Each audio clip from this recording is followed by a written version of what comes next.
Salut à tous, aujourd'hui je vais vous raconter une histoire, l'histoire d'une personne qu'on va appeler Amy. Amy a 21 ans au moment où elle nous raconte son histoire. Amy nous dit qu'elle vient de l'Est de la France et qu'elle a aussi une colocataire qui s'appelle Clara. Amy est cuisinière et donc du coup ses horaires sont pas terribles, donc les soirs elle évite de sortir, ce qui est tout à fait normal et compréhensible. Un soir, Clara lui propose d'aller boire un verre dans un bar, mais Amy n'est pas trop chaude étant donné que le lendemain elle travaille, ce qui est compréhensible. Mais finit par céder, malgré tout, pour faire plaisir à Clara. Est-ce que c'est pas un acte magnifique? Bien sûr que si. Elles sont donc allées au bar, elles ont bu une petite bière et elles sont reparties. En rentrant, elles ont croisé une personne alcoolisée qui arrêtait pas de crier dans la rue.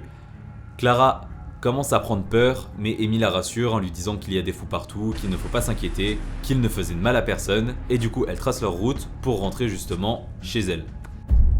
Le lendemain, Clara lui propose de ressortir et cette fois-ci, Amy accepte directement étant donné que le lendemain, elle est en repos. Elle décide donc d'y aller avec deux autres de ses amis qu'on va appeler Tom et Lucie. Jusqu'ici, tout se déroule bien, c'est la fête à gogo, tellement bien qu'ils décident donc d'aller faire un after chez Tom. Une fois arrivée chez Tom, elle décide de mettre la musique à fond, c'est la fiesta, c'est la bamba, jusqu'à que quelqu'un sonne à l'interphone.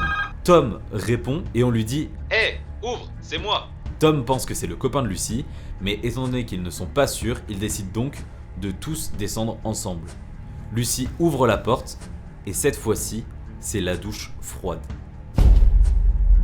Ce n'est pas du tout le copain de Lucie, pas du tout. Mais c'est le mec ivre qu'ils avaient vu la veille, mais cette fois-ci un couteau à la main et qui les menace. Cri de peur, il lui demande donc ce qu'il veut, et qu'ils lui donneront tout ce qu'ils veulent, ils ne veulent pas d'ennui, rien du tout. Il répond qu'il ne veut rien, et demande de remonter à l'appartement avec lui, mais toujours son couteau à la main. Ce qui fait très peur quand même, je tiens à le dire.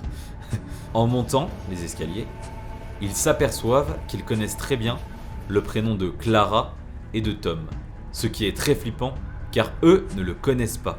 En arrivant à la porte de chez Tom, ils arrivent à tous rentrer, et fermer la porte derrière eux, ce qui fait que l'homme reste bloqué à l'extérieur.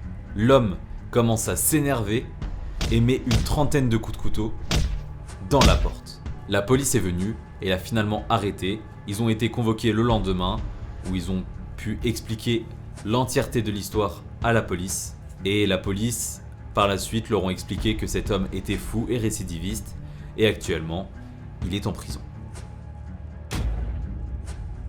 Donc conclusion, faites toujours attention quand vous ouvrez une porte.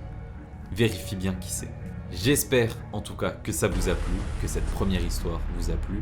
Je vais vous mettre une adresse mail si vous désirez raconter votre histoire. C'est la première vidéo. Peut-être que les prochaines, je serai un peu plus à l'aise devant la caméra et ainsi de suite. Mais en tout cas, j'espère que ça vous a plu. Sur ce, peace!